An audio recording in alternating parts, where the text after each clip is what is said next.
Hello, and welcome to our build guide for the event Templar Ascendancy that leads the army of spectral weapons.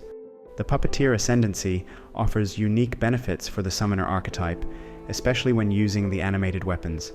Each time you use the animate weapon skill, you will create an additional copy of your minion, which massively helps with maintaining your army. It effectively allows you to use both types at once. Those skills do not share their maximum limits with each other, but usually using both of them at once is problematic, as you would spend too much time resummoning your army. It is still somewhat annoying, but your minions will last for 90 seconds, so you don't need to repeat it too often. Another important aspect of this build is the Feeding Frenzy notable, which sets the critical strike chance of your minions to be equal to your weapon. With the Trypanon unique weapon, you will make your minions always deal critical strikes, which is an incredible way to boost their damage. The animated weapons deal physical damage, but their natural growth with gem levels is rather slow. Instead, you should focus on adding elemental damage from other sources, such as abyss jewels and auras. However, the gem levels are still important to raise the survivability of your minions and increase their maximum summon limits. The ranged animated weapons offer much better clear speed than melee weapons, but their single target damage is lower. You don't need to summon your entire army at once. Start with just ranged weapons and summon the rest if you encounter an enemy that doesn't instantly die. You will base your defense on a high maximum life and a decent chance to evade attack and suppress spells. The unique items will provide solid damage reduction against physical and chaos damage from hits and great life recovery. Furthermore, the animate weapons can taunt and blind enemies. Thanks to the high range and aggression of your ranged minions, it plays like an auto-bomber, but you have to stop and resummon your army every 90 seconds. The damage against bosses is good, but heavily tied to the survivability of your minions. It is especially problematic against bosses with area attacks and overtime effects. The Trypanon offers a massive power spike for cheap price and will be good enough to carry you to the red maps alone. Like every other minion build, perfecting your gear can be expensive.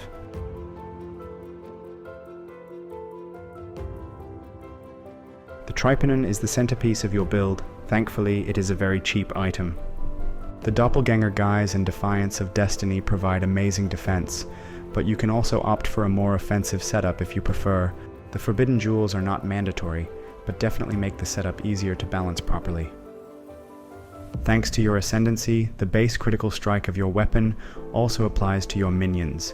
You should try to get a Corrupted Implicit that grants extra fortify support for your melee weapons and link it using tainted currency. Doppelganger Guise is a very powerful defensive armor that grants you tons of damage mitigation against physical and chaos damage, life regeneration, as well as evasion and energy shield. This armor grants tons of added cold damage for your ranged minions, but it requires getting slightly more energy shield on your other items to help with the mana costs. It will greatly boost your early progression, but should be replaced with a defensive piece later on. Defiance of Destiny is not as good as it used to be, but it is still a very good defensive amulet that greatly improves your life recovery, which is important for builds without leech. The Replica Dragonfang's Flight can increase the gem levels of both your setups by 3, giving them a solid boost to defense, and usually raising the maximum summon limit by 1. Initially, the damage conversion provided by Triad Grip can be very useful, as you won't have that much damage from other sources than minions themselves. The green sockets are preferred, but not necessary. Their usefulness fades away with your progression, but can still be useful for maps with physical reflect modifiers. The Darkness Enthroned belt grants you 1 additional abyssal socket over the usual Stygian Vice belt, but also can nearly double their effects. Socket your most powerful jewels here. The Fortress Covenant Jewel grants plenty of damage and block chance for your minions. You can avoid the downside by socketing it in the Cluster Jewel. You can also use the Quickening Covenant, which grants spell suppression and attack speed for your minions. The Unwavering Crusade borrowed with the Forbidden Flame and Flesh Jewels creates elemental relics that cast a free Anger, Wrath, and Hatred aura, which are very beneficial for your animated weapons and allow you to use defensive auras instead.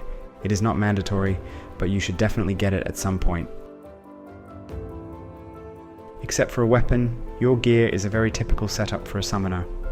You will need bonuses to your gem levels, minion damage, attack speed, and accuracy, which are mostly sourced from abyss jewels and rings. A bit of cast speed noticeably helps with summoning your army, but it is not important for your actual damage. For defense, you will be using maximum life, evasion, and spell suppression. The helmet can provide additional gem levels for your minions. Pairing it with spell suppression might be too expensive, but you should keep at least maximum life and some resistance. It is a good piece to add the aspect of the spider, as getting 3 good suffixes can be hard otherwise. A pair of rare gloves can grant you almost as much damage as triad grips, but also provide valuable defense and attributes, making it a much better choice for later stages of the game. Your rare boots are a purely defensive piece. Look for maximum life, movement speed, and spell suppression.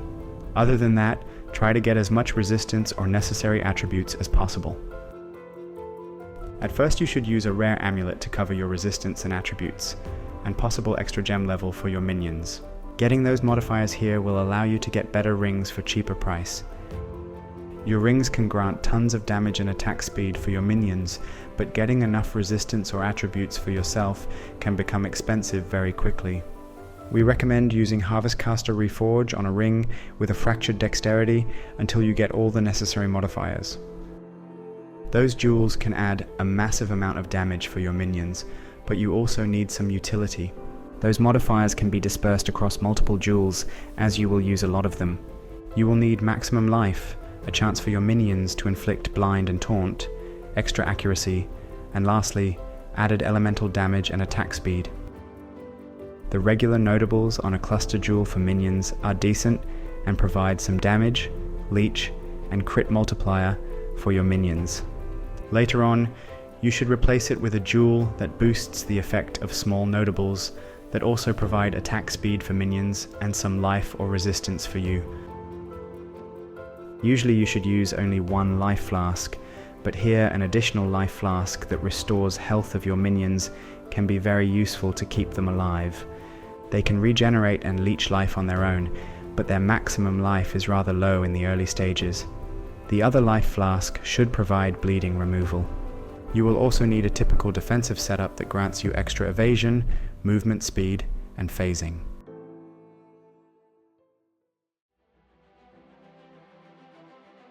The regular version of the animate weapon skill summons melee minions.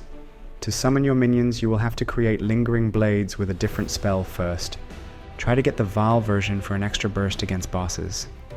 Thanks to your ascendancy, the melee minion's attack will splash, dealing damage to all nearby enemies.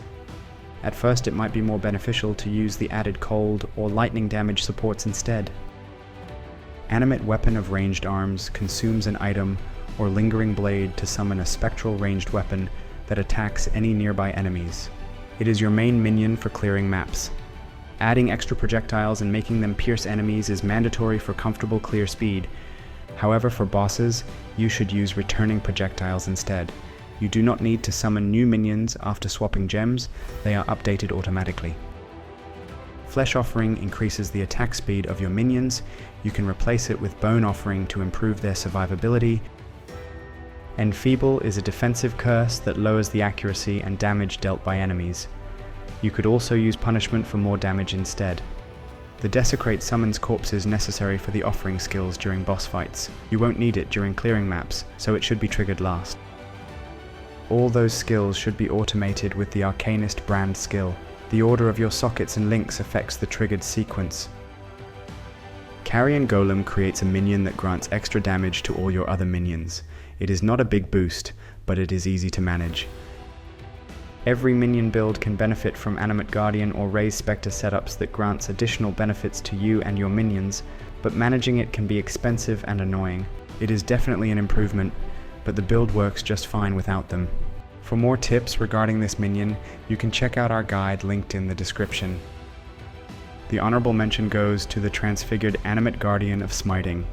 Thanks to the Marionette's notable, it will gain a massive bonus of 850% increased damage modifier if your whole army of minions is active.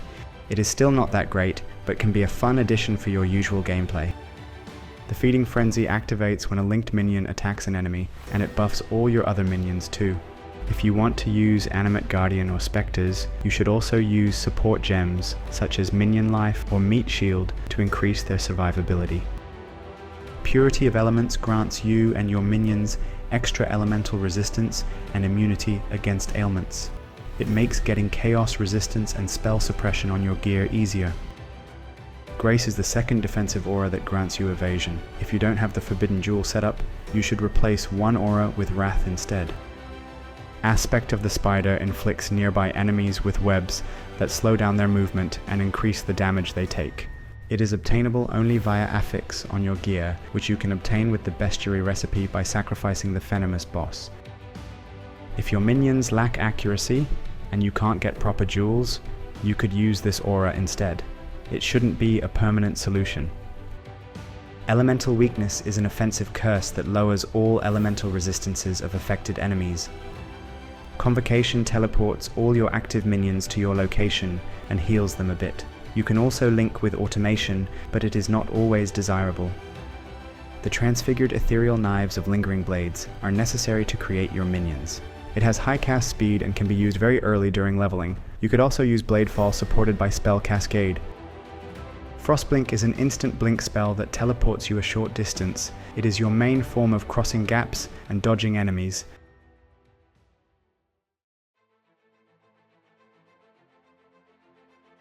We recommend helping the Alira Bandit to get a 15% bonus to all elemental resistance. The Soul of Arakali greatly helps with damage over time effects. You can also use the Soul of Lunaris to avoid projectiles that have chained on maps with such modifier. The minor Pantheon choice is flexible. The Soul of Shikari is useful if you still don't have enough chaos resistance, and you can change it for something more useful later on. The animated weapons are very powerful during leveling and can be used very early on, but you need to get the transfigured ethereal knives of Lingering to use animated weapons on level 4. Otherwise, you would need to wait for the Bladefall skill, which requires level 31, or use Raging Spirits instead. You will have tons of useful minion notables available quite early, but do not neglect the duration cluster that greatly improves your experience with this skill. You should also pick up all small minion damage and accuracy notables and refund them once you get more efficient jewels to spend your points on. After all, the Trepannon is great for scaling critical strikes, but it lacks any meaningful minion modifiers you would normally get on a wand. For more leveling tips and adjusted passive tree progression, visit the written guide on the website. Once you reach maps, you should start investing into survivability for your minions as well.